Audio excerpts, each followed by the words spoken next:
See, if you put a porn category in the title, the lonely guys, they might click on it. I didn't have to go to the trouble of being a lesbian to make it clickbait, but I'm a completionist. So sometimes I do go to parties. It's a very likely place for me to be. And at these parties, my friends will sometimes bring their partners. Many times these are straight men, right? And there's something that I like to ask straight men when I have the opportunity.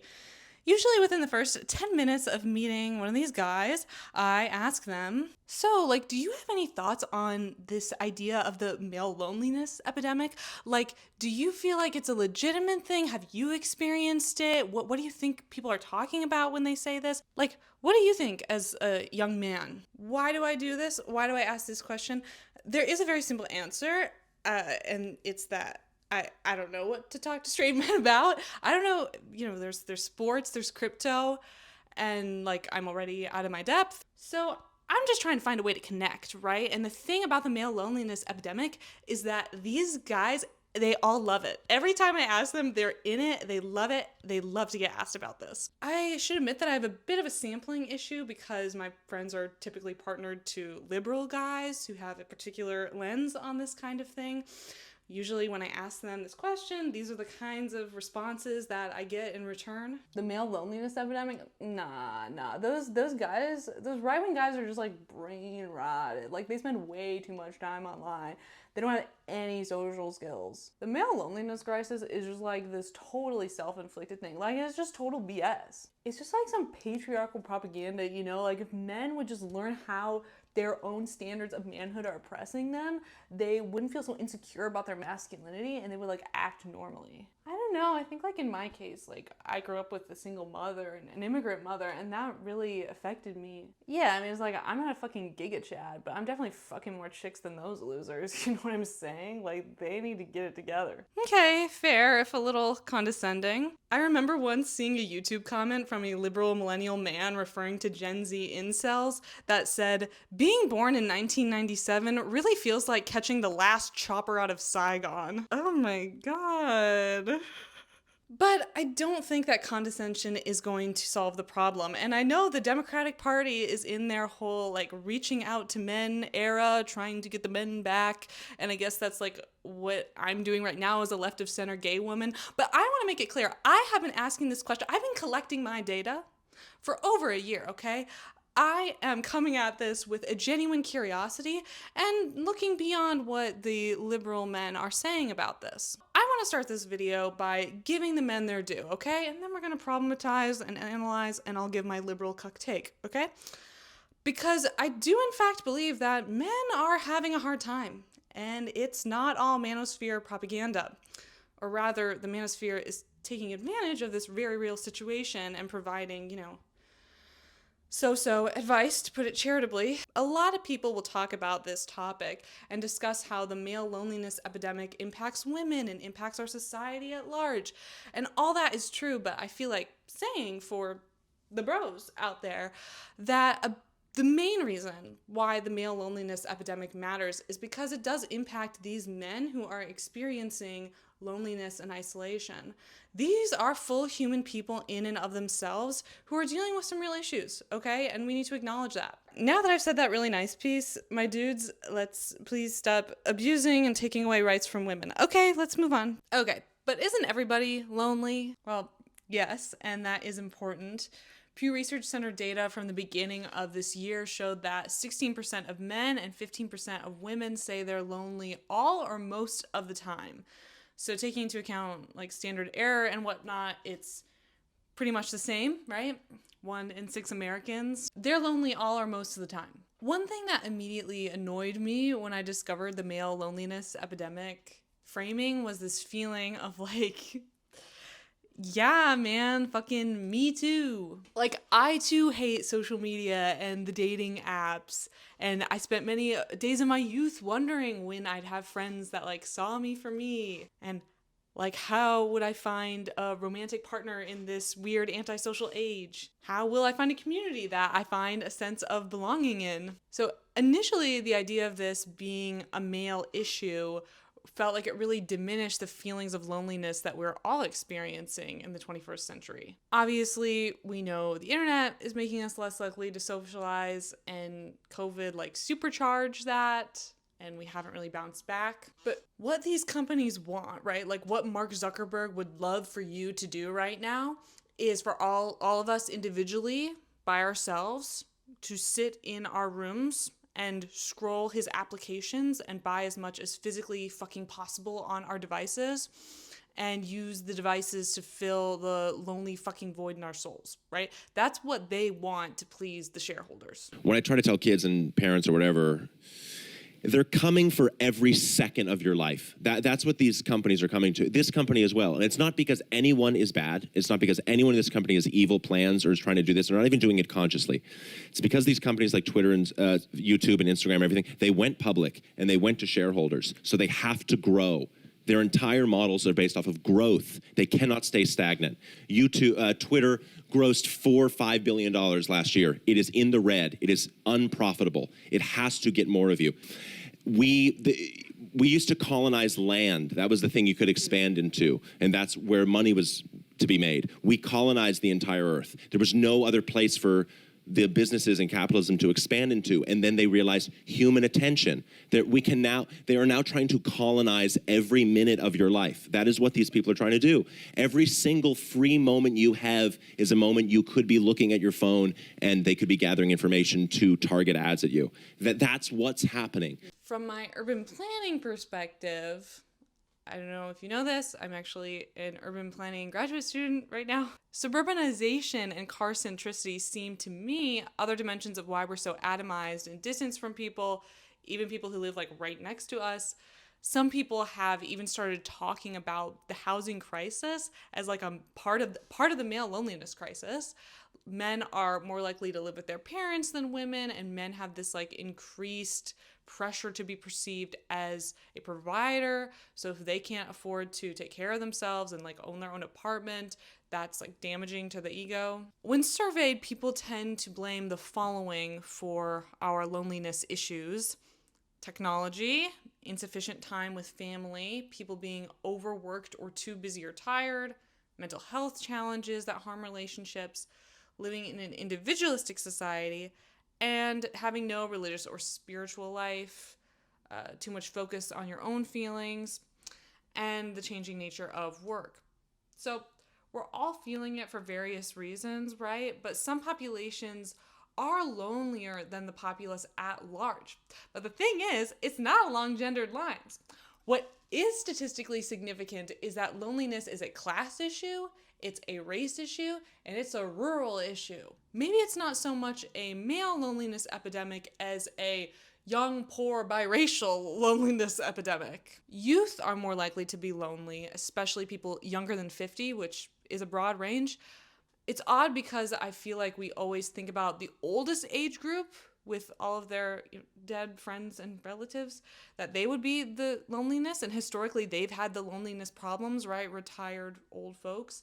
But it's like flipped. So the oldest people are now reporting the lowest percentage of feelings of loneliness. People in rural areas are more likely to be lonely, perhaps for obvious reasons. Lower income people and people with less education are more likely to be lonely. A Harvard 2024 study concluded Americans earning less than $30,000 a year were the loneliness. 29% in this category reported feeling lonely, while 19% of Americans making between $50,000 and $100,000 and 18% of those making more than $100,000 a year said that they were lonely. And you can look at race too.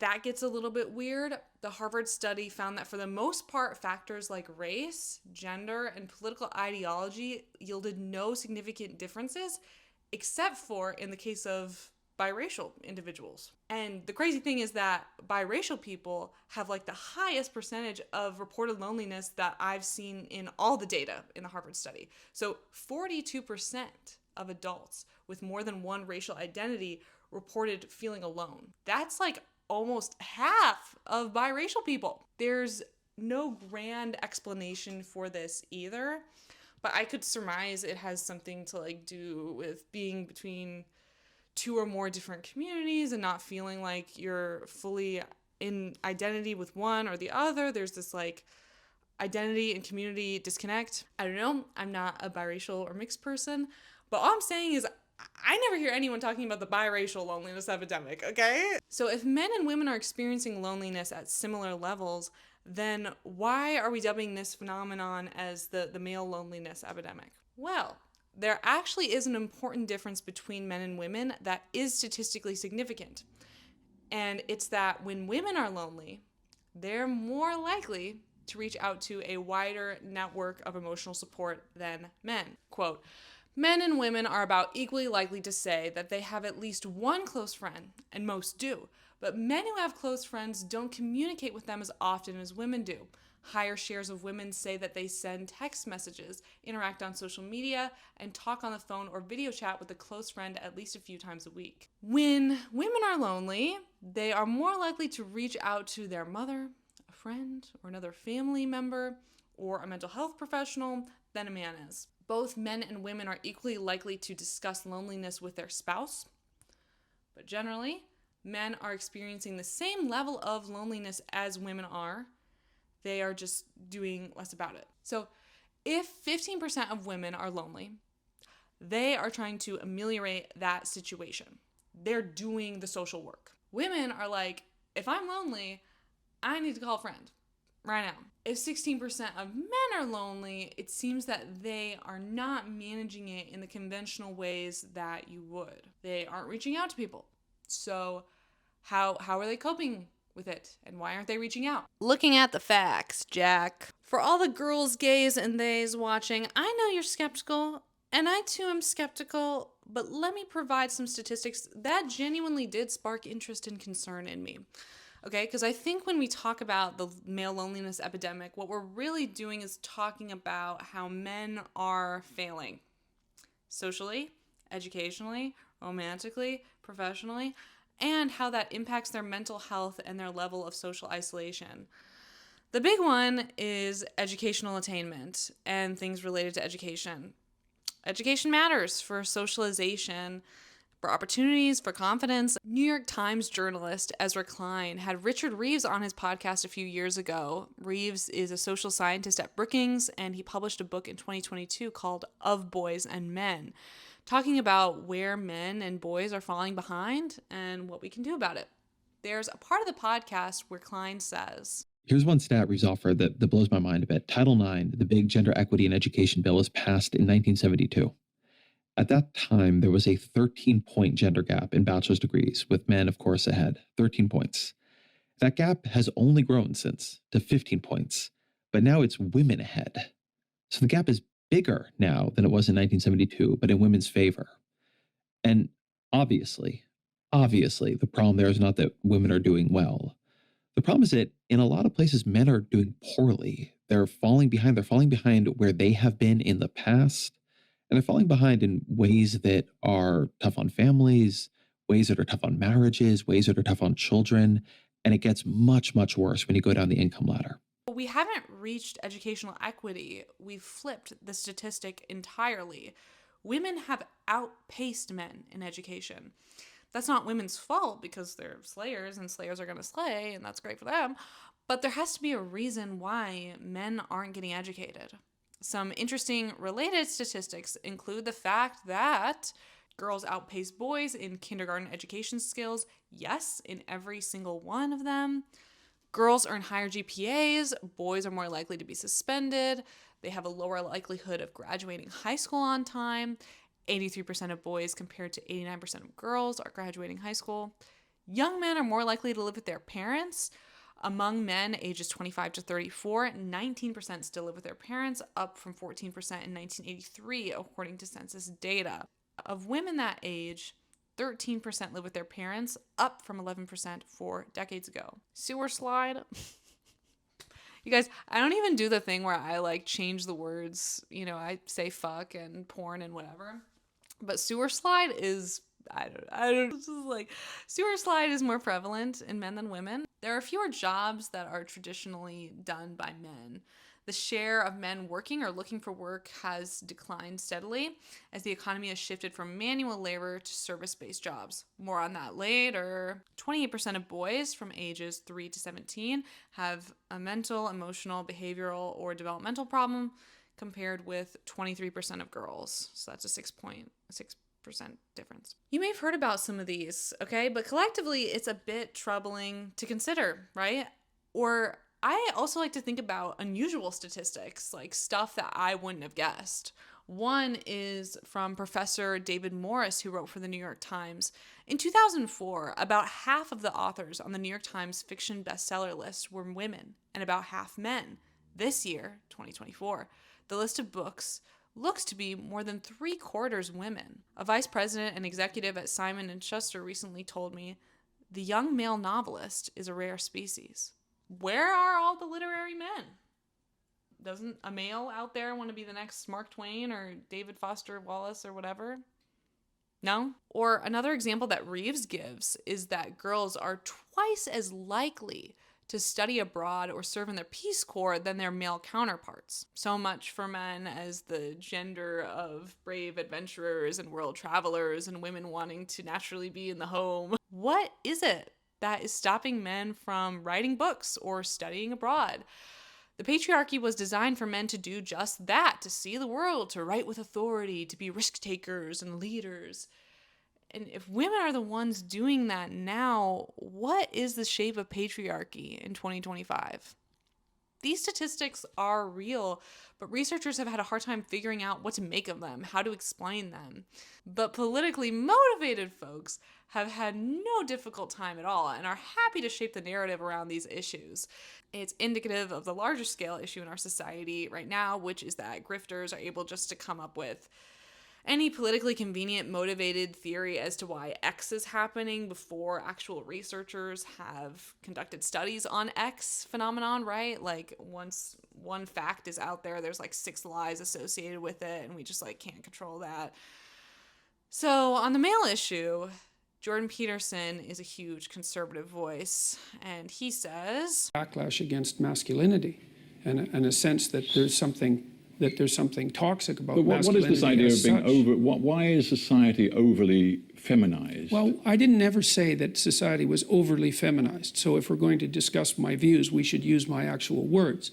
I believe that there's a danger in our society at the moment of making the assumption that our culture, for example, is a tyrannical patriarchy, which it is in some small part, and that any active engagement on the part of young men in particular is indistinguishable from an unacceptable power and dominance drive, which I don't believe. Even further right are what used to be called men's rights activists and incels, both of which would probably argue that like patriarchy doesn't exist anymore and that we now live in like a matriarchy where women have all the power. Of course, men are lonelier in that society because they've been systemically deprioritized, which is a theory. It's very one-sided, infinitely weak theory. Senator Josh Hawley published a book in 2023 called Manhood. Good morning, all caps. Which I did not read, but based on the Wikipedia synopsis, seems to hit on much of the real afflictions facing men that I'll discuss, but is also mixed in with the whole, like feminism and liberalism are the bane of our existence shtick. It's also like there's this promise with the more religious conservative commentators in this space. There's this idea that the future ought to be like the past and that all of men's problems would be solved if we just like went back to traditional masculine values.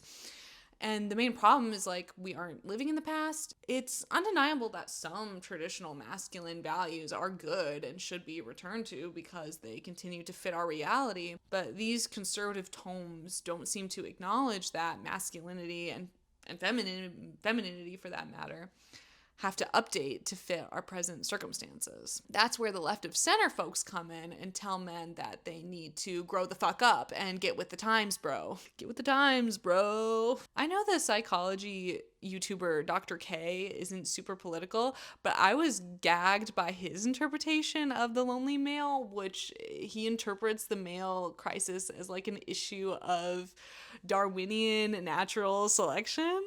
But the world that we live in today, post-COVID, is actually really different. If you don't try really hard, you can absolutely live a life where you do not encounter men or women, right? So I can work from home, I can get grocery delivery. People don't really go to church anymore. We hang out on Discord instead. So the way my path to salvation was like I was forced into these social interactions and other people were forced into social interactions with me, whereas nowadays that's not the case at all. And what we're sort of seeing is the natural selection of COVID. There's a part of it that, like, many people on the planet died, which is an absolute tragedy. But I think we're seeing another level of real natural selection, not just life or death, but in the modern work from home, dating app-based environment, which people are more fitted to succeed. So in a dating app environment where I can swipe through 1,000 pictures of men or women, who do you think is going to float to the top? The top 1%, the top 10%. And that's what the stats on dating apps show, that the people who are very physically attractive are the ones who get all of the attention. Whereas in the world that I grew up in, there were not supermodels on Tinder that I was competing against. I was an ordinary guy in an introductory chemistry class with relatively ordinary people to hang out with and talk to. So this is what I think is really going on, is that there's a level of selection pressure of people who are well adapted to a post-COVID world. That's crazy, bro. That's crazy. It's also very individualistic, right? Like, the question isn't asked, like, what we as a society should do to help improve men's chances at a meaningful life. The general left of center view of the male loneliness crisis is that it's a self-created problem and that it doesn't really exist, and that men just need to get over their patriarchal biases and learn to live in a more equitable world. And as a left of center person, I think that's part of it, but it certainly isn't helping men improve themselves, and it's definitely not going to help us build a coalition, and it's not entirely true. And society needs to help all of us to be our best selves. Okay? New York Times columnist David French wrote in July of 2025, when men encounter rhetoric like "the future is female," they can and do legitimately wonder, where's my place in this new world? Before, a young man could learn masculinity by osmosis. There wasn't much confusion about what it meant to be a man. Now, a boy has to learn masculinity intentionally. Young men have to be deliberately taught how to find their place and their masculine identity in a very different world.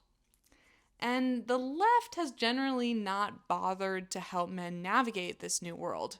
There's an expectation that they just figure it out because it's their moral obligation to overcome their patriarchal mindset. It's related to the whole it's not my job to educate you type rhetoric that we saw in 2020, which I think at this point is irrefutable, is a bad political approach. How dare you post something politics related and someone deigns to ask you a question and you just blow them off instead of folding them into your political movement? Oh my God. You could have had someone. So basically what I'm going to argue is that the shape of patriarchy has changed in the last couple decades, and we are dealing with a very complex gender situation. And frankly, in feminist and left-wing circles, I don't think that the male issues are discussed at all. It's a very fuck men mentality that I think has held us back and probably led to the rise in fascism. So let's get into it. Okay, we'll do the feminist analysis now. So women are going to therapy, they're talking to their moms, they're trying to fix themselves because they know being lonely is bad for them. Men are not doing that. Could it be possibly because of the standards that our society has for masculinity? That talking to your friend about your feelings is lame gay shit? This isn't a grand revelation, I know. A study from the American Journal of Men's Health. Am I really doing this? A lesbian reading the Journal of Men's Health? There's a first time for everything. I'm displaying massive empathy. The American Journal for Men's Health found that masculine norms shape men's willingness to ask for and accept help during times of psychological distress, as well as caregivers' willingness to offer help. Also, men tend to deal with their mental health issues more violently than women, okay? It's not great. Going back to the education conversation, there is a counterexample that's very instructive here, which is the fact that gay men are killing it. Women are killing it, and gay men are killing it. 52% of gay men have an undergraduate degree versus 35% of straight men. In fact, gay men earn more undergraduate degrees than every other sexual orientation, including straight women and lesbians. Might that have something to do with the less strict masculine norms in male gay culture, or maybe it has something to do with overcoming adversity in a world that isn't designed for you? Does it have to do with this need to get out of your hometown and become a different person, and college is like the best way to reinvent yourself? And in the process, you become more educated and you know yourself better. Now, why do gay men do better than lesbians? Well, they could do a different feminist analysis on that. I have a guy friend, a gay guy, okay, and he has a lot of straight friends back at home. And he basically told me that he feels like older men have not taught younger men that the world is different now. And you aren't going to get handed everything for being a straight man. All right, just stay with me, bros. He said, and I quote, "The easy process for men has broken down. The world is more diverse and integrated, and the people breaking through are more capable. Women had to work a lot harder to accomplish things, which remains the case, versus a man who assumes qualification.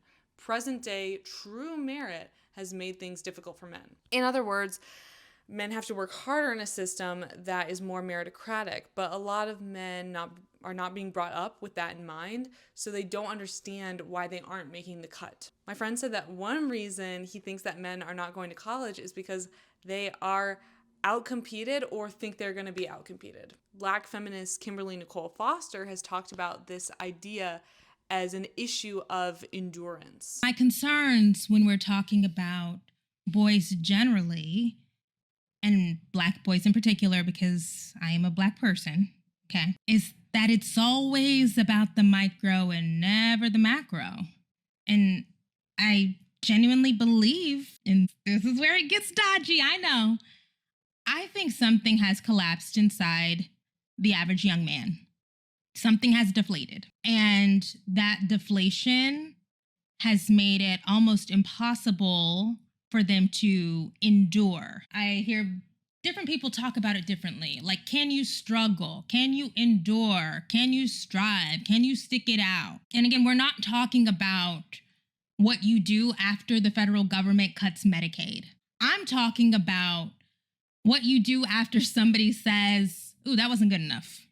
No, I'm not pleased with that. The boys in school thing, people are still untamed. This puts a lot of the onus on men to recognize, like, hey, bro, you're going to have to work a little harder to get the things that you want because we're on more equal footing, the sexes, okay, than ever before.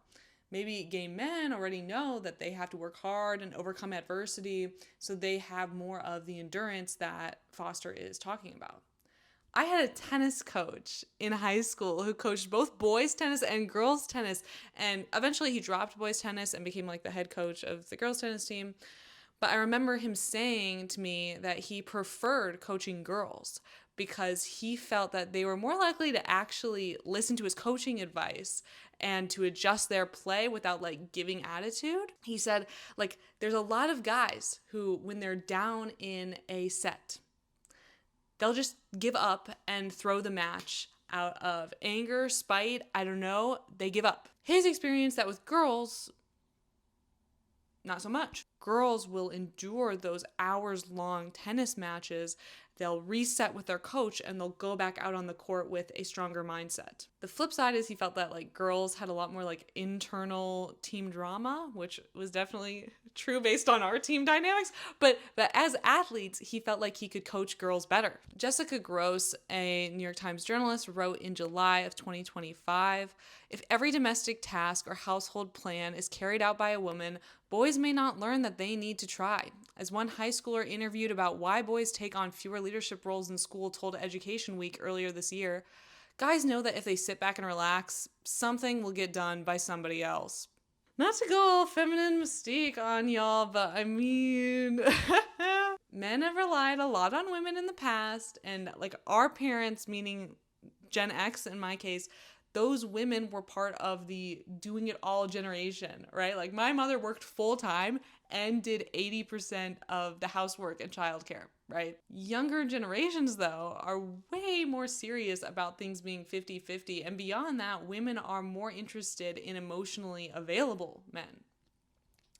But these manosphere grifters, they basically tell men to do the opposite, to be totally emotionally closed off and stoic and demand your woman to do her wifely duties that she's naturally suited to perform. You aren't gonna get chicks with that approach, bro. Like, it's literally the opposite. I'll give my straight male dating advice later, and you won't even have to pay for my online course to get it, okay? They're not gonna listen. They're not gonna listen to a lesbian giving dating advice. But they should. We're both trying to get chicks, bro. Part of this issue, the male loneliness epidemic and men's struggles in general, has to do with women's changing role in society and the failure of men to adjust and endure, right?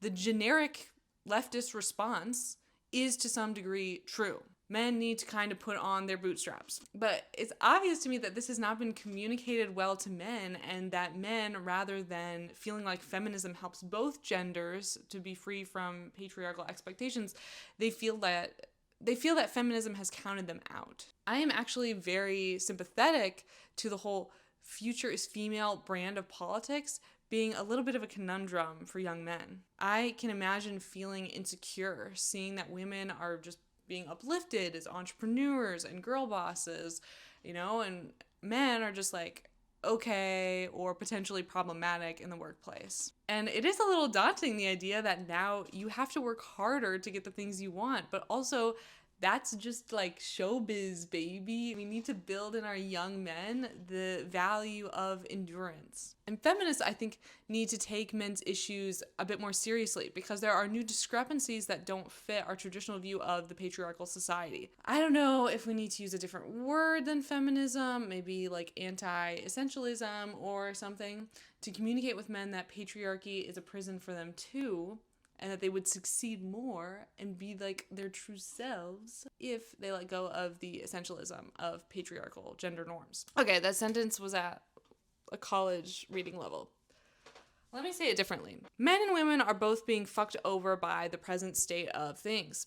Feminists should acknowledge where men are failing and actually present solutions and show solidarity with them. Likewise, men need to stop abusing women and taking away their rights. And I'll continue to reiterate that. Zero-sum thinking is not going to work when it's like half the population versus the other half the population. Feminists and manosphere men should consider how we can all succeed. The shape of patriarchy in 2025 has changed, and I haven't heard feminists speak intelligently about this. The mid-century American society described in The Feminine Mystique, for example, is just not the society we're living in today. How can it be when women are getting more college degrees than men? And that's happening at the same time that Roe v. Wade is getting overturned. We are in like a weird time for gender issues, and the situation is not as clean as it was back in the day, and we need to be more honest about that. That older society and economy had a lot more opportunities for men, and it's not just that women have entered the workforce that men are getting tripped up. The economy has drastically changed in other ways that have a disempowering effect on workers, particularly men. There are forces beyond sexism that are contributing to men's issues. Okay, we'll do the economic analysis now. Hopefully the boys will like that. Econ is so masculine. It's crypto. Stonks. The S&P 500. The Indy 500, like big numbers. That's so masculine. So our economies are traditionally based on male activities, okay? And women have had their separate sphere in the home historically. Now, tech bro Mark Zuckerberg is saying that our work culture has become too feminized. And in a way, that's kind of true, as in women and male billionaires are better equipped in this economy than the average man is. While most men can still look up at the top and see themselves represented, they're seeing a false image. Reeves makes this point that there are likely a lot of women in like law firms out there who find this male failure thing ridiculous because the ones at the top are still overwhelmingly men. But if you're looking at the lower and middle class, the picture is different. David French wrote a piece about the economic struggles women are facing after a talk he had, a disagreement, I should say, with Jordan Peterson. He wrote, "There's a competing thesis to Peterson's about the crisis in young men, that it's much less related to ideology than it is to technology. The Industrial Revolution and the information age have fundamentally changed our way of life, and we're still figuring out how to adapt to changes that are inevitable and irresistible. Deindustrialization and the age of information have far more impact on men than any element of the culture war. Combine the industrial and information revolutions with a lull in great power conflict and the end of the Cold War, and you have factories that need fewer workers and require less brute strength, armies that need fewer soldiers and are less dependent on huge infantry formations, and farms that are heavily automated." One example of this that I heard about was that poor men in Appalachia have historically worked in the mines or whatever, and now those jobs are gone. And now healthcare is the number one industry in their area. Healthcare is like huge right now, guys. But here's the thing. When it comes to receptionists and nurses and those that run the facilities and make good money doing it, normally the people in those positions are women. Those men don't want to work in healthcare. They don't want to move industries. They expected to work some industrial job that doesn't exist anymore. So, and this goes back to feminism and like realistically, men need to get over their attachment to like masculine jobs and consider becoming a receptionist. But it's also a perfectly understandable frustration that the job your dad and grandpa had does not exist anymore, and so you have to pivot your life entirely. That's hard, but that's sort of what our economy requires to stay on top with the rest of the developed world. It's not only sexism towards service-based jobs, it's also deindustrialization and society not preparing men for these major changes. If you're a young man and you ask your dad for job advice and he starts talking about like his union job at the coal mine, that doesn't exist anymore. You're getting completely outdated advice. If you're a woman and you ask your mom for job advice, maybe she would say you could become a teacher or a nurse. And like those jobs are definitely still needed in contemporary society. Maybe men can go back to the trades and become like electricians and plumbers and whatnot, but not all of them can. And I really want to be clear on this point. MAGA Republicans, can you believe that's the first time I said those words in this video? They're coming, we're coming back, we're getting there. MAGA, right, has this idea of reindustrialization and going back to the trades and rejecting university education as superior or whatever. But the fact remains that we are, and we do want to be, an advanced economy that is not just plumbers and factory workers, but is innovating in technology, science, business, healthcare, right? Men need to be getting advanced degrees to take part in that kind of future-looking economy. I went to college in Sioux Falls, South Dakota, and in the 20th century, all these white men were moving into town from wherever, Norway and Germany and whatnot. And at that time, you could get a good, well-paying job at the John Morrell meatpacking plant. It was a huge job source. Today, you can imagine, there are not so many white men working at John Morrell. It's a lot of immigrants, Latino and Ethiopian. Where did the white men go? Well, they probably got educated and make more money in the advanced economy than a factory worker. So, like we can't go back, you guys. Like, MAGA wants this to magically happen. It's not going to happen unless we want our economy to just, right? In early June of this year, a meatpacking plant in Nebraska got raided by ICE, and half of their workers, Latino workers, were deported. It's a horrific, harrowing story. I would recommend reading the full article in the description. One of the workers, Marvin Cepeda, was nominated for Employee of the Month by his colleagues because of his ability to laugh and joke with others while checking mousetraps in the plant. When ICE came, he ran away, hiding in a crawl space in the ceiling before he was stun-gunned by ICE officers, taken by force, and disappeared from his home in Nebraska.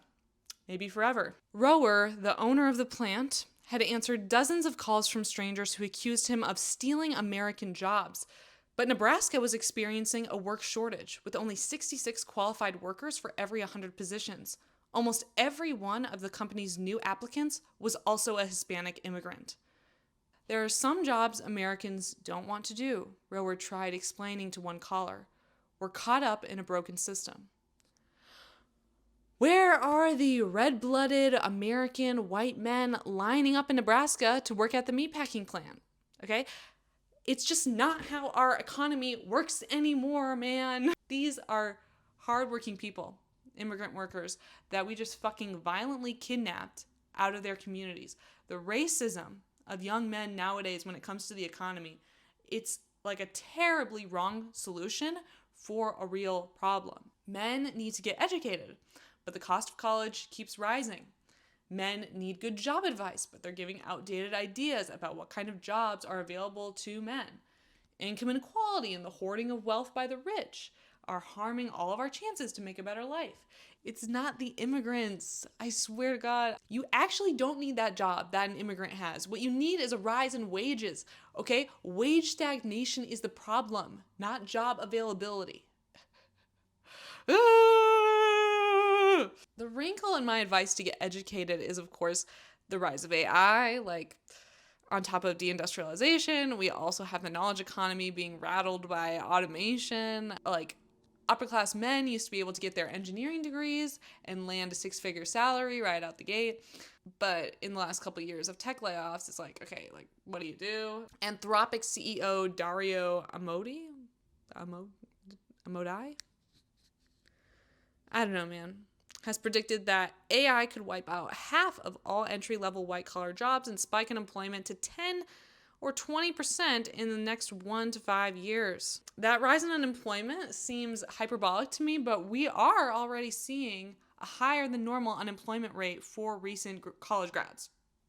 So this is difficult to navigate, and there are so many factors at play. It makes sense to me that young men are just like treading water and they don't know what to do with their lives, and they're looking around for anyone who will just give them good advice that actually applies to our present economic reality. And I don't know, it's hard for women too, but men need to consider a service-based job like a receptionist or a teacher. They need to get a college education, even if we're not sure how it will pan out in the future. A college education is still a huge predictor of wealth, and women are getting that. They've got it. They're going to college. But men, we got to get back in school, even if it's just for a kind of intangible long-term financial benefit. But it does feel like the economy is hitting some kind of existential turning point.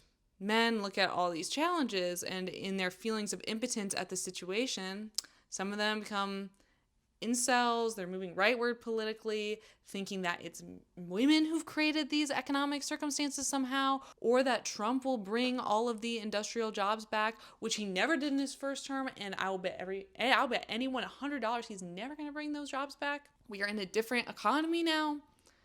Or that Trump will like end DEI, which grossly disadvantaged men in the workplace. You guys, still other men just don't have any idea what to do with themselves in these uncertain times, and they don't feel prepared for the future. And many of them are turning to Christ. Let's talk about it. What is the point of life, bros?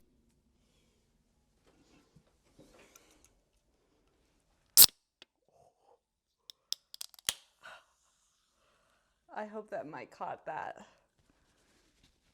I got a new mic, you guys. Okay.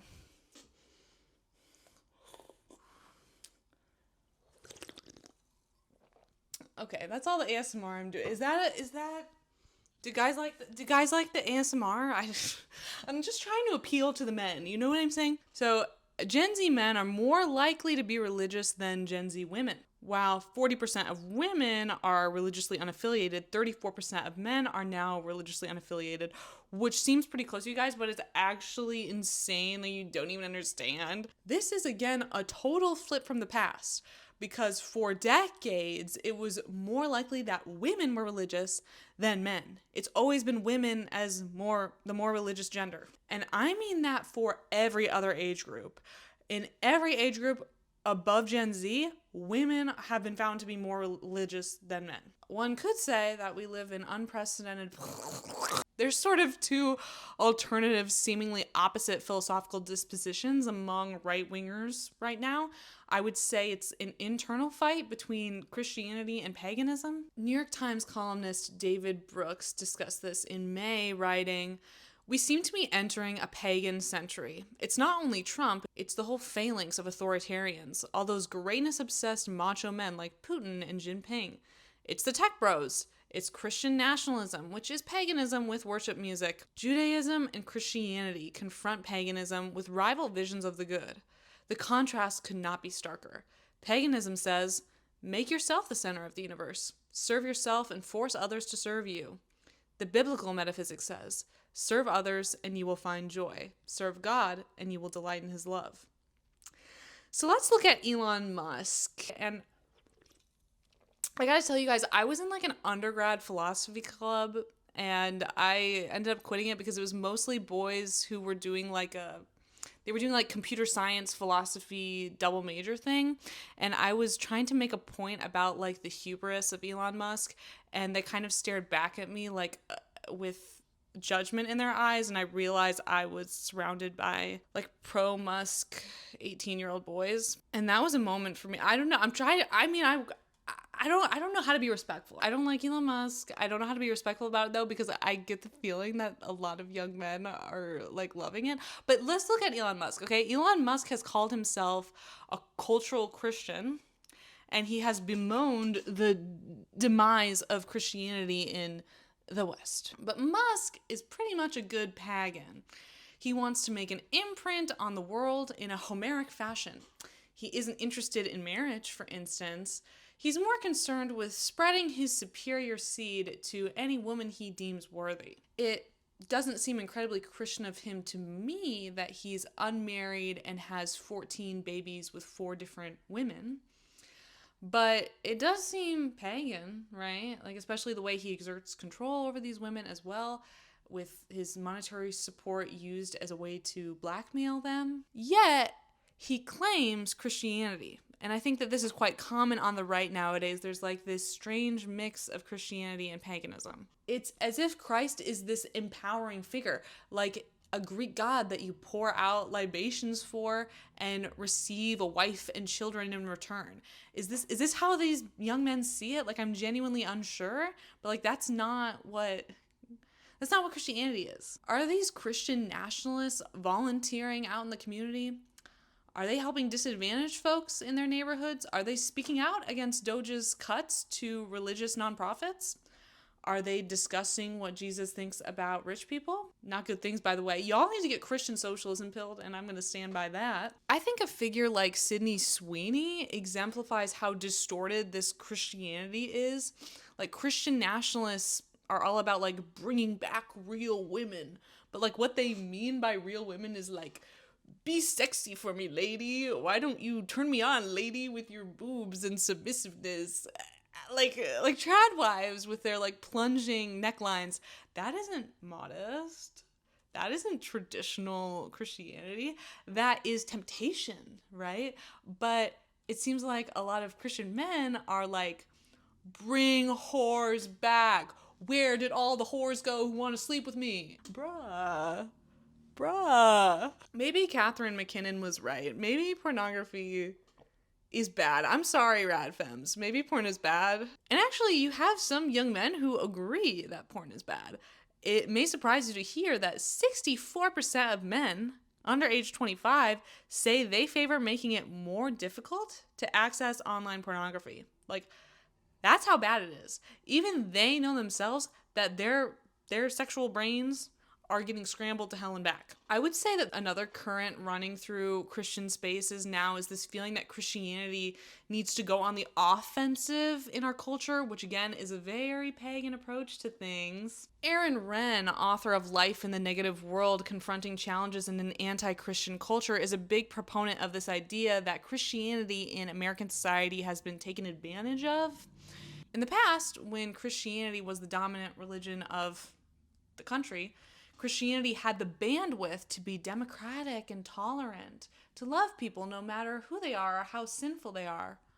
But, Ren argues, we've hit a new point in modern culture where being Christian is seen as a bad thing. Like, you're seen as like a bigot or someone who believes in the sky daddy or whatever. And so Christians need to change their political tactics. So one approach is a might makes right kind of politics that is reminiscent of paganism. Persuasion and liberal democratic processes are not as important as exerting force and truth where you can. And we've certainly seen an exertion of force in the second Trump administration. So this is becoming a tangent, but I think that with young men becoming more religious, it's unclear to me what they're getting out of religion. I have made multiple videos about religion on this channel. I'm interested in religion. I don't think that religion is inherently bad. And I almost want to say that it's a good solution to these feelings that young men or young people have of nihilism or existentialism, like dealing with all these crazy global issues. And of course, dealing with loneliness, the topic of this, do you guys remember that was the topic of the video? Religious people report being less lonely than non-religious people. Church can be a lifeline and an important community for young people, young men. But if it's really Christian nationalism or dressed up paganism that these young men are being served, then it's more questionable to me as a solution, because that's about superiority over others. It's not about Christian humility and Christian love. So basically, like, young men, please watch out for that. Christianity is not about owning the libs, okay? It's about loving the libs. There are other issues of meaning beyond the Christianity question.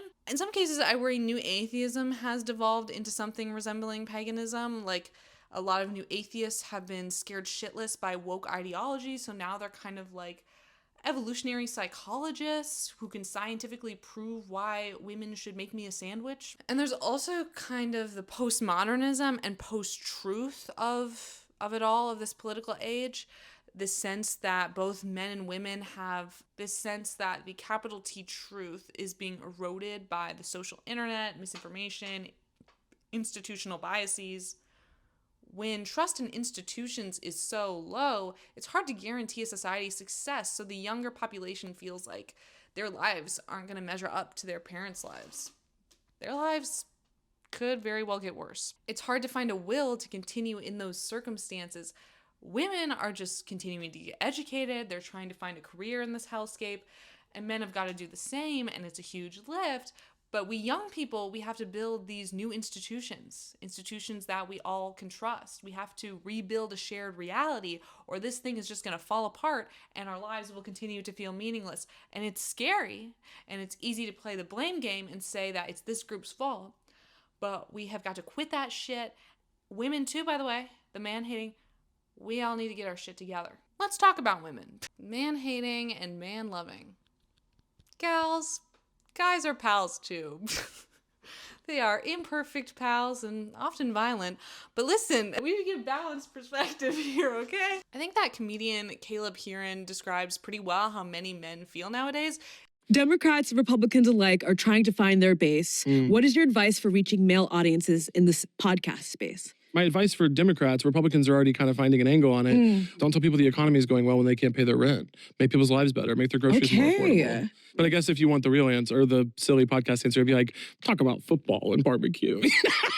But I think, like, seriously. Wait, why did you say that? Because that's like, I think there is this conception that like men are like these like basic, like stupid creatures who just want to like talk about dumb stuff. But it's like, well, no, most men, just like most women and most trans people and most people in the country in general, are working class. And a lot of the Democrats' last message was, actually, the economy is going great. But it's not. Like, men are not all big, dumb idiots, right? They're trying to read the room and they're feeling like, you know, the liberals are kind of meanie faces. Some of the sweetest young men, you know, who talked about the importance of their mom, right? And how they want to, like, make her proud, who are working multiple jobs. In the next minute, they're talking about Charlie Kirk, Andrew Tate, and Donald Trump. Okay. So we just need to listen, right? And keep and understand what is attractive about, the divergence, you would think, in all of those feelings and attitudes, right? And don't need to like it all, but I just think we just need to listen more, because you know what? The other people are listening, right? And what they're doing is far more effective right now. Yeah, it's not pandering. It's listening.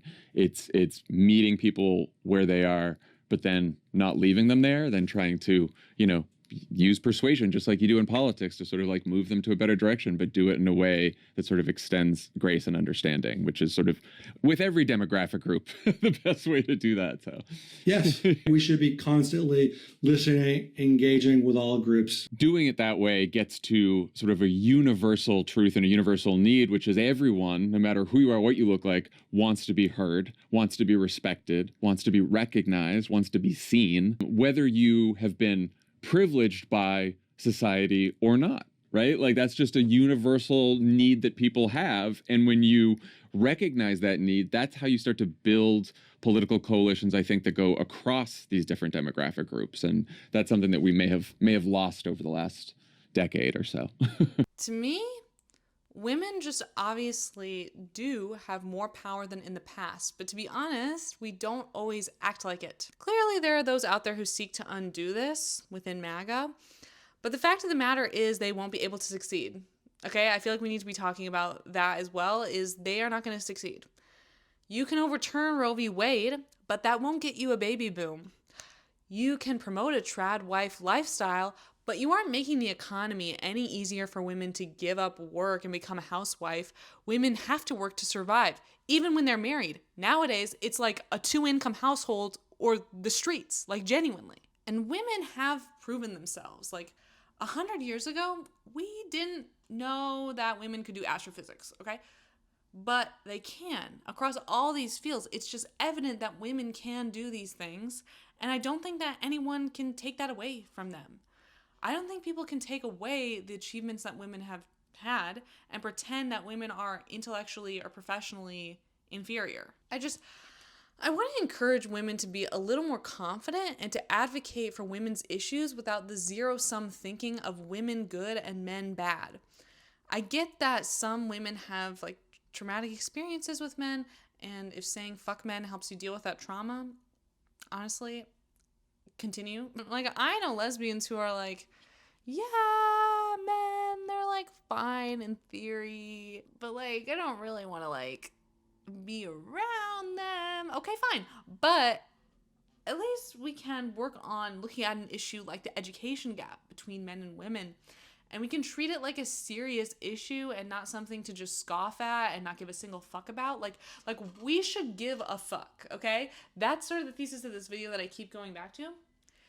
Caring about men and the struggles that men are facing in our present day is not anti-feminist, and is also very important for the future of our society.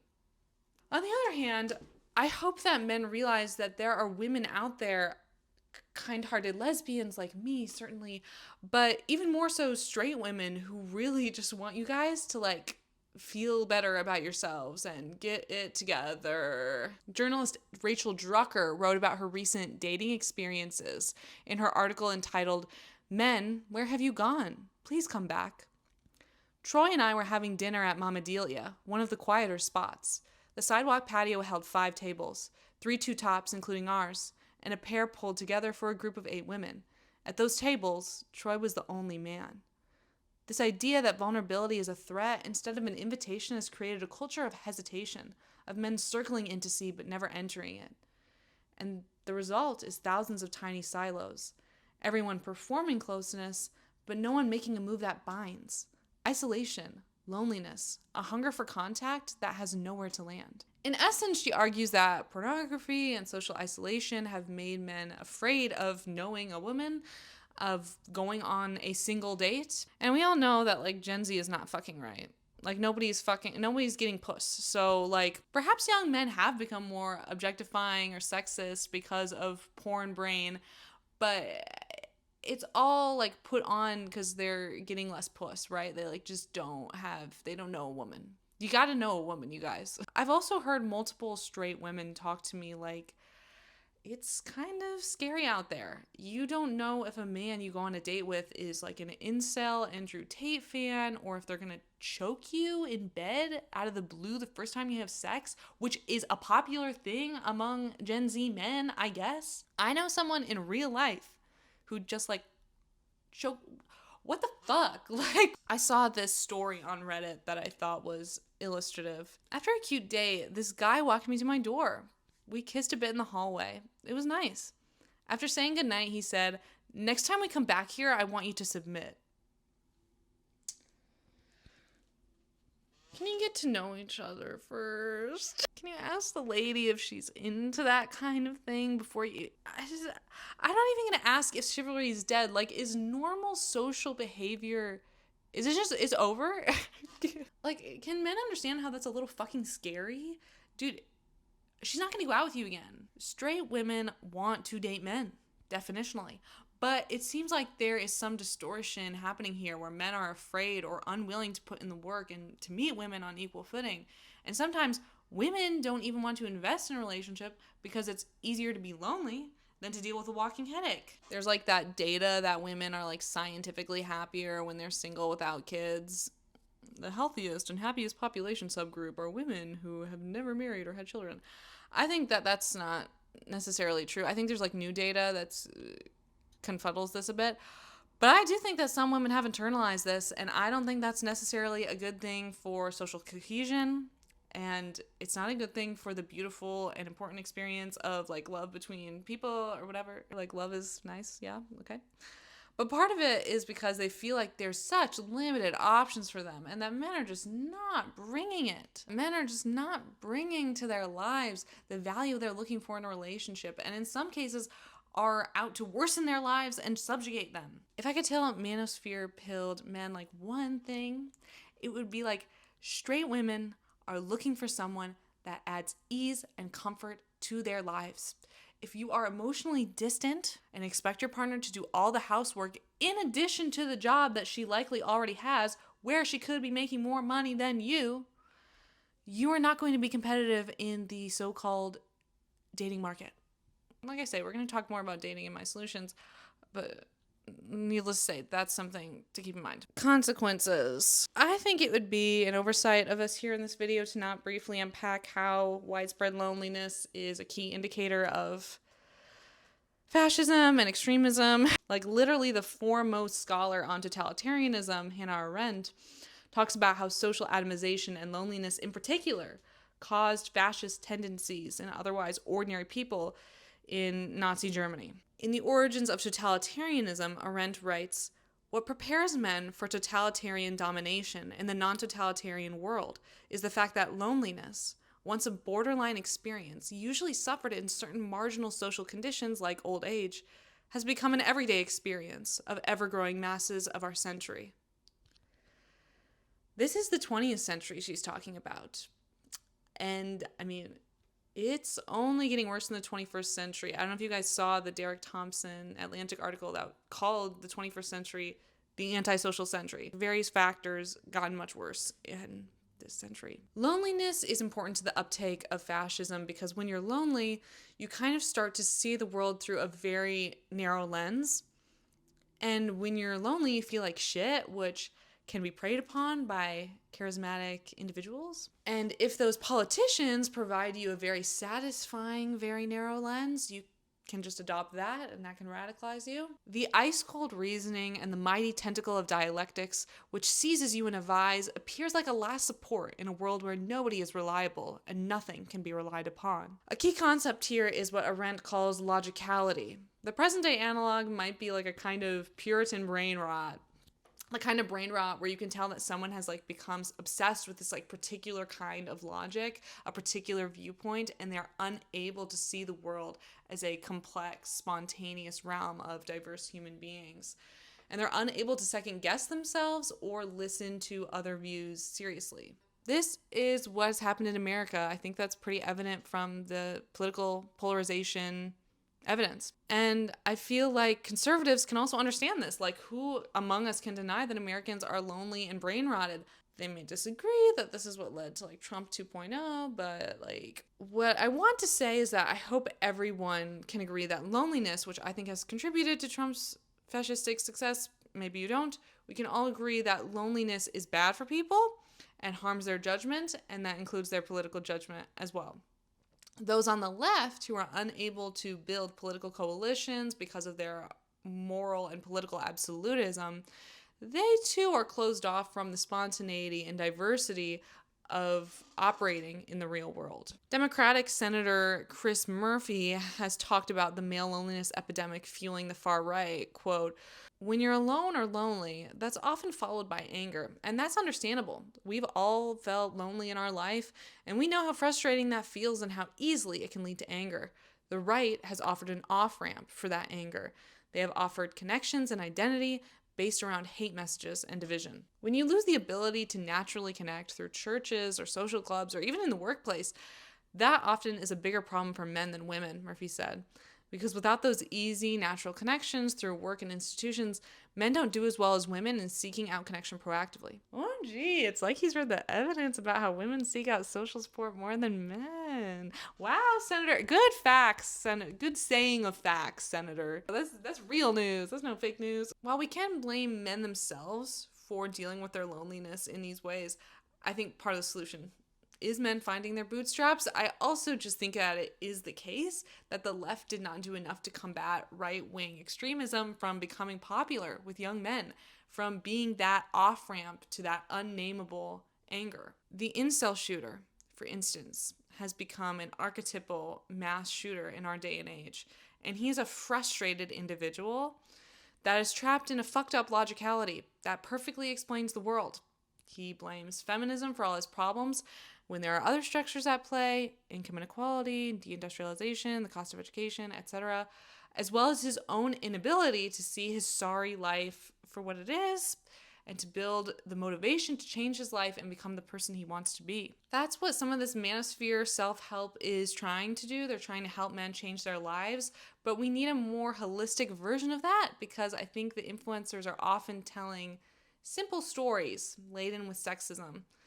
Men do need guidance as the world is evolving so quickly, but left of center folks have sort of failed to care about the development of young men, so the young men end up leaving the left, right? Feminism, which ought to be about women and men, for the most part was in the business of putting down men and downplaying issues that affected men in recent years. We're seeing the fruit of an attempt at ignoring half the population and telling them to like get with it, right? Oh, get with it. You know, we're in the 21st century.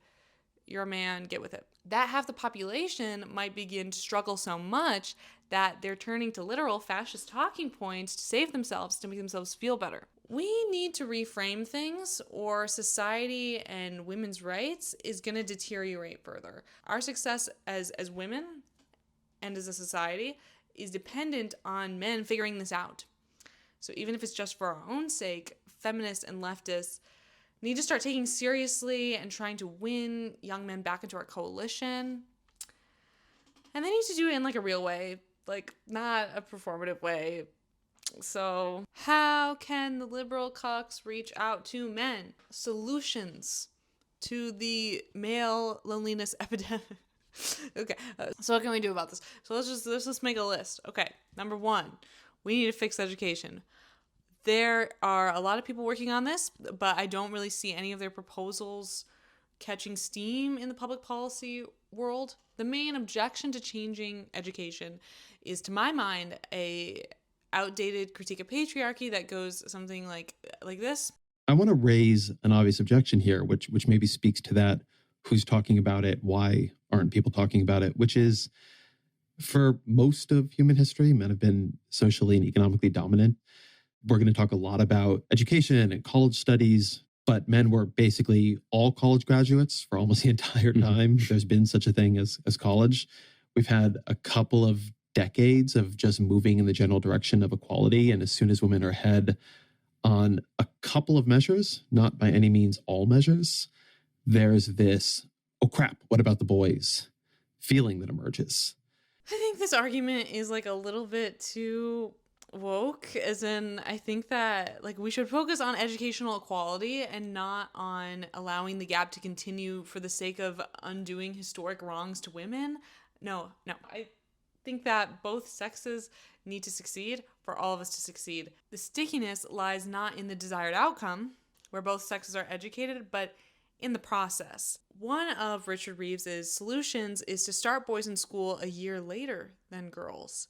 We've all heard this idea that girls mature faster emotionally and psychologically than boys. That does seem to be somewhat true. Like there is kind of a consensus in psychology, and the idea is that if boys start school at the age of 6 and girls start at the age of 5 or whatever, they might be at like similar maturity levels and can both succeed. There's also a big race and class component in education. So like poorer boys and black and brown boys have a wider education gap with girls in their socioeconomic class. That requires special investment in those communities, these underinvested in communities of lower income black and brown boys. They need more investment than upper class white boys. Okay. This has been like a long time issue in the black community, as I understand it, that black women have been getting more educated than black men for a while. And now it's just becoming like a bigger phenomenon. And I mean, would it be so crazy to suggest like DEI for young men in education? Like to give scholarships to young, marginalized, poor men specifically? I don't know if we're ready for that as a society. I don't think the feminists are ready for that kind of conversation. I don't think they're even ready for the like pushing the kindergarten age up or whatever, because there's this sense that why can't we let women succeed? And if we're helping the boys, are we just trying to get them back to their position of being more powerful than women? There is a reticence around the idea that these programs are actually about equality and having men and women be equal, and that it's just trying to reinforce patriarchy again. But that's really not a fair way to look at the situation. I once knew a professor, a middle-aged man, who said, very much like my tennis coach example, that he preferred working with female TAs, that they were easier to work with, and that they got their things done on time. And I just don't really know how a contemporary feminist explains this without becoming a misandrist. We can say like, oh, well, he likes women because women take on administrative tasks or whatever. But teaching assistantships are like what you put on your resume to advance professionally. And so if men are being undervalued or like discriminated against in these positions, then they are behind professionally. That's not patriarchy. That's like something else is going on, right? I think so. We need to be able to admit that women have made serious gains and that helping men does not erase those gains, but will hopefully lead to like an equality of outcome. And I think that we maybe need to be more open to the idea that an equality of outcome might require us to put in some work to help the boys. Okay? These are little 5-year-old boys. I'm trying to beg the feminists, like, these are little 5-year-old boys. They're not mean, they're struggling. I don't know, you guys. Okay. There also are like new curricula in early childhood education that might not mesh well with boys in particular, but kind of like all children. Like our kindergarten classrooms have de-emphasized art and play and recess in favor of learning English and math principles like faster than before. And I think we need to kind of just like let the kids blow off the steam instead of expecting them to sit quietly for hours on end. At the college level, there's the perennial issue of the cost of higher education, which I don't know, like women are bearing it, but that's not helping anybody out. If we could fix that and make education more accessible to impoverished populations, that would definitely help men, impoverished, marginalized men. So maybe don't let education assistance like Pell Grants get canceled by the Trump administration. It's like a lot of this policy stuff feels like it's going to get worse before it gets better.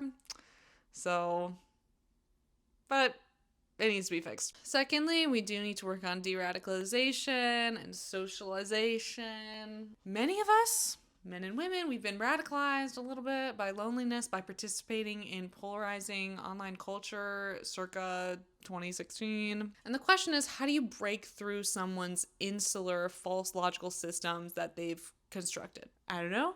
Probably less phone and more real friends. That's what I got, but that's a fuck ton of work. I understand it.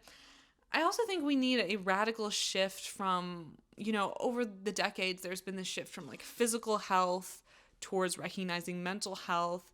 And now I think we need to start talking about social health, a concept that seeing your friends every few days is like integral to your well-being.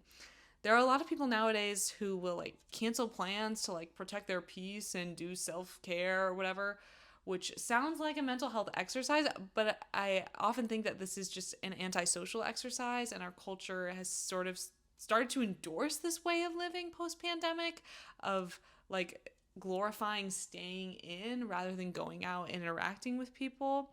I know a lot of people will say that they have real friends online, but you guys, I just think that evolutionarily, psychologically, the in-person just matters. It does. And I'm sorry if you are thinking that online can supplement, but it matters if you interact with people of different socioeconomic backgrounds, or if you design your life in such a way that you never see those kinds of people. And that's why, like, I hate the war on homeless people. We have record homelessness in the US, but people hate seeing them and interact and seeing like the spontaneity of real life, because yes, you should see how the other half lives. You should sit with the uncomfortable feeling of being asked for money. And that's a good uncomfortability for you to feel, okay? And that de-radicalizes you, like very slowly. Seeing people being out, socializing with different kinds of people, sharing spaces with people, it de-radicalizes you. Another thing about screens that's important is that men and women use their phones differently. Women are more likely to use their phones for socializing on Facebook and Instagram, whereas men's most used app is YouTube. Woo! Hello, boys. Nice to see you around these parts.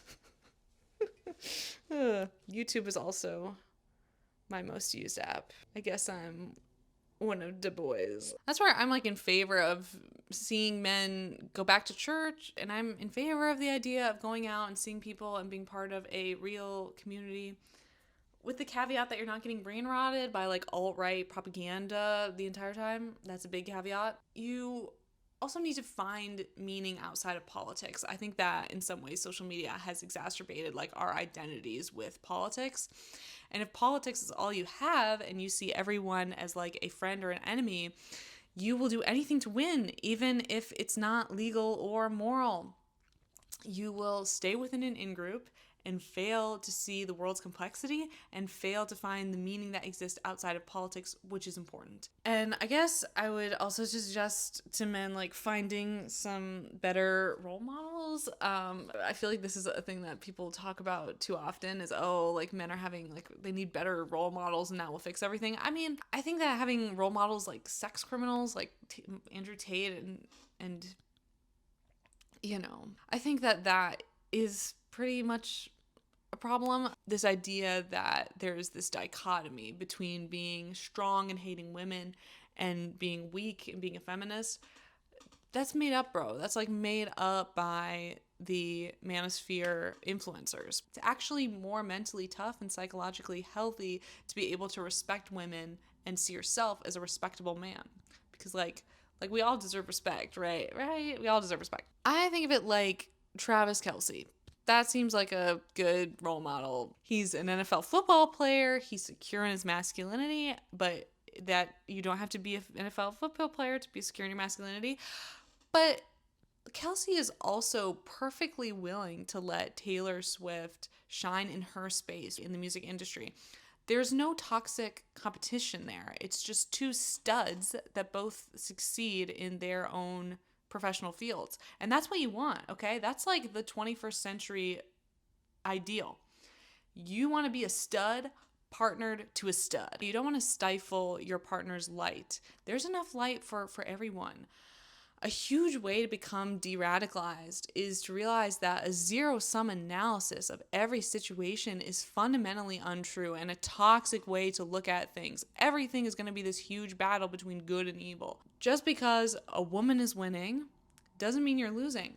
There are many situations in which we all can win. If we can follow people who are looking to lift everybody up and are not trying to, demonize certain groups of people, those are the kinds of like people that you want to look towards, right? They've got a head on their shoulders.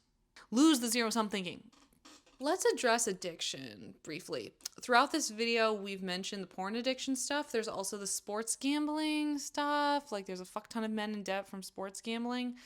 And there's internet addiction more generally. We also live in kind of like an age of drug diversification. Like, sure, Gen Z drinks less alcohol, but the weed is going up, and like with the internet, there's more variety of drugs available. I also think that the crypto stuff, like the guys really into crypto, I do think that this is a kind of financial addiction based on the perceived circumstances of the market and the desperation to like come on top in this age of insane levels of income inequality. Like, if there's income inequality, you want to be in the unequal part that's doing better than everybody else. And so you become like really into this crypto scene, but that becomes kind of like all consuming and never ending and unfulfilling. I just think like the internet and the phones have made vice very easy and more available than ever. And so part of this just has to be better regulations. We need tech regulations. Maybe we need to make it so you can only do sports gambling in person at a physical location, not all the time. Maybe we need more programs to help youth deal with internet addiction and porn addiction.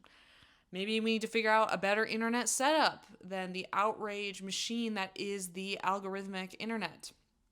But in general, I think we need to culturally recognize that these are addictions and treat them as such. Like, we need to shame the guys on DraftKings. They are going to become addicts. Shame the people who have like a high screen time. Like, seriously, get the fuck off TikTok after like 15 minutes. I know, but serious, like we do. Like, this is real. Like Zucky and Muskie and ByteDance, they want you to be addicted, enraged, and stay on their apps until we're all fucking 6 feet under the ground. We need to talk about how to get over these addictions. Some of them are very new, and they kind of need their own like dedicated programs to get over. All right, back to feminism. Gender essentialism is the idea that gender determines behavior, that these sexist stereotypes are based on some kind of biological fact. I will say one thing that has annoyed me recently is this like trend about the performative male. It just seems to me that nobody is allowed to just like exist in public anymore, and that every person has to be like hyper analyzed and categorized and judged before we know anything about them. Like, what we're gonna shame reading in public now. We're gonna shame a man who has like a feminine touch to his style, a man who has like a modicum of social awareness. Like, these are the kinds of things that we should be welcoming in society, right? I don't know. A man does not have to be like gay to have style. A man can like to read. We need more literary men. It just feels like the most like boring insight. Like, yes, the world is a stage. We're all performing. But that is a reflection. That performance is a reflection of how we see ourselves on the inside. And all this does, this kind of demeaning performative male trend, it tells these kinds of guys that they're like not real people and that they shouldn't be taken seriously and that everything they do is simply for the purpose of getting puss. And that's pretty reductionist because this is their entire identity and style that they've taken on in their lives. And maybe they do read and maybe they do enjoy Claro. I don't know. I enjoy Claro. I once talked to one of these men about Claro, and he was talking about how the clarinet solo at the end of Second Nature is like everything to, he's like, I love it. So, and I was like, yes.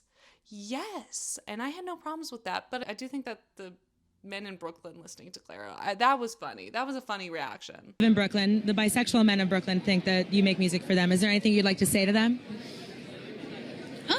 Exactly. But I'm not going to sit here and tell this guy that I'm talking to, like, oh, that's so performative male of you to listen to Claro. He genuinely liked Claro, okay? And to reduce people like that and say, well, they're just performative, it's the kind of thing that would make a guy think, wow, I guess feminists really do hate men. I thought that they were in favor of men expressing themselves outside of patriarchal concepts, but they just think I'm performing to have sex with them. I also would like to bring back the fact that gay men are killing it as evidence that the conservative approach to gender is not helping men. I don't know how else you get it in men's minds that sexist stereotypes are preventing them from like avenues of success, but men, you could make like a good living as a nurse, and like we need nurses. Women are not as gender essentialist as men are in dating, which is my long way of saying that chicks love twinks. We all know that chicks love twinks. And you don't have to be ripped to get chicks. Let me tell you how to get chicks, okay? We're going to the dating advice portion. So first, bitches love twinks. You're overthinking the looks maxing. Like, personality is important. Women don't just want to feel like you could physically protect them. They also want an emotional safety with you, okay? You have to make them feel emotionally safe and that you're able to share emotions and problems with one another. Maybe watch like one of their silly girl TV shows with them, and maybe you'll like Emily in Paris.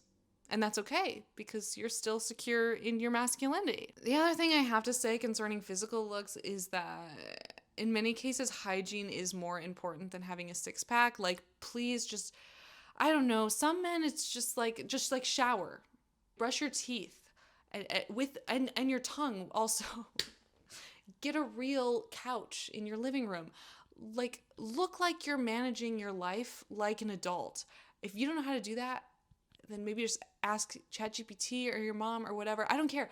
But the hygiene thing is way more important than whatever the fuck these manosphere men are telling you. I don't know. Secondly, have normal dating expectations. I actually do think that a return to more conservative dating approaches is a better plan.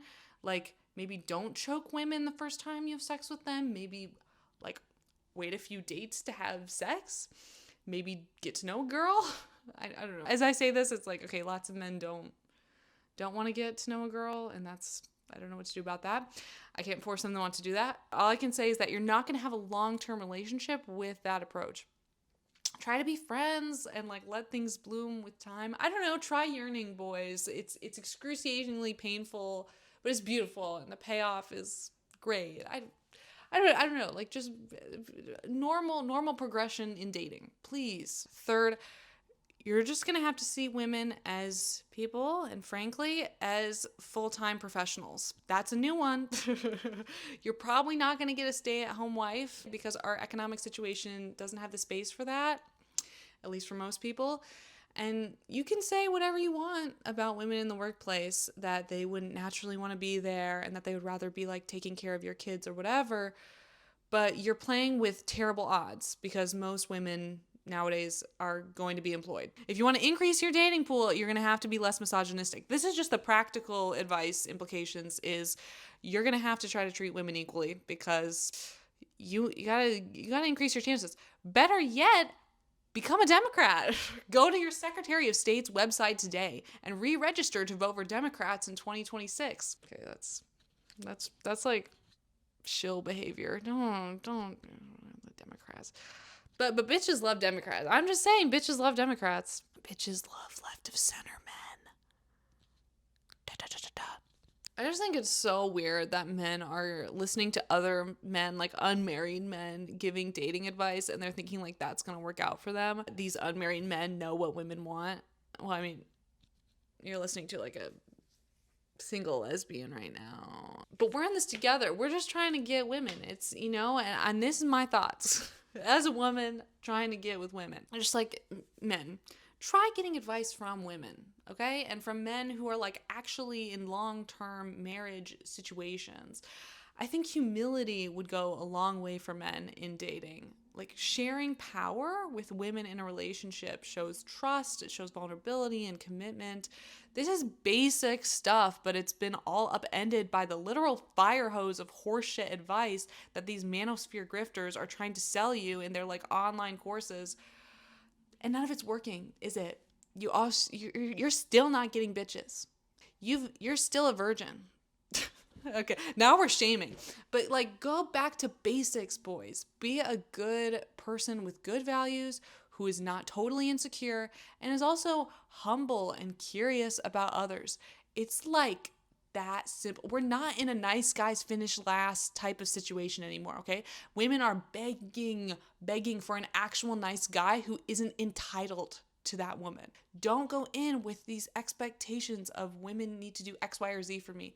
Just be open-minded and nice and curious about the woman. Listen, eventually you can ask if you can choke her, but have a good thing going for a while first, okay? Like fucking respect her if she says she doesn't want it. Don't get fucking offended. I don't know, basic ass shit. I know. Work your way to it. Work your way to it. And I mean, like, be able to give her a head. That's very lesbian advice. But it's true, and we can move on now. All right, so rethinking patriarchy. This is where we're going to end. I'm just going to repeat myself. Women are losing political rights in the 2020s, but women are also succeeding in many ways. And this is a confusing situation. We are overcoming adversity in many ways that we weren't able to before. And honestly, as long as we keep at it, I just don't think the fascists are going to be able to completely stop us. Donald Trump's chief of staff is a woman. Kristi Noem is a fucking girl boss fascist.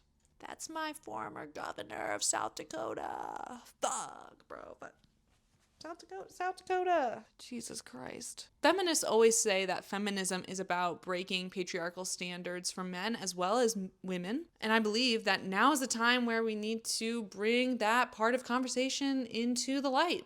Patriarchy is kicking men's asses in the workplace, in dating, in politics. The expectation of men to all be breadwinners who work in the manly coal mines and that's all they have to do to get a wife, and being friends with men is gay. That ideal is like fucking men up. And feminists should like try to talk to them about it because feminists care about these issues. I know men are misogynistic much of the time and that makes it difficult for men to talk to, but I think there must be a way to frame these issues to make men feel like, wow, these people like care about me too. These people see me as part of their political movement, and I believe that political movement holds a better future for me. It's not just about persuasion. It's recognizing that men are legitimately struggling, and that it's because of patriarchy, of capitalism, etc., etc. This is the leftist pitch I'm giving. Okay. Men feel lonely, and in that loneliness, they're turning to whoever is most welcoming to them. Okay? Oh, that's right. This was originally about the male loneliness epidemic. But it's all connected. You get it. We're all lonely, but men are lonely and they're struggling in important ways. And the loneliness and struggles are intimately connected. I think it's part of a larger gender crisis, and we all need to be thinking about that gender crisis more holistically. Okay, I need to be done now. Thanks so much. Bye.